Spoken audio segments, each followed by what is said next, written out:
रसरी से फसरी लगाइबो के जानू बन भीजे दोसर के दुल्हनिया गे जानू चली जाइबो छोड़ी हम दुनिया गे जानू चली जाइबो छोड़ी हम दुनिया।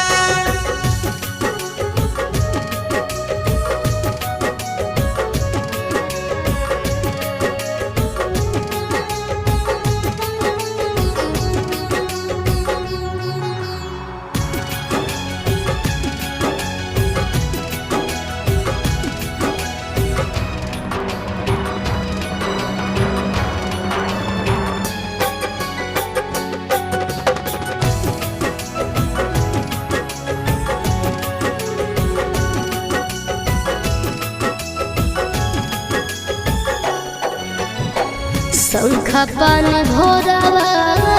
धरई तोर जानू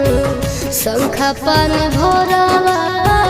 धरई तोर जानू करत पापा कन्यादान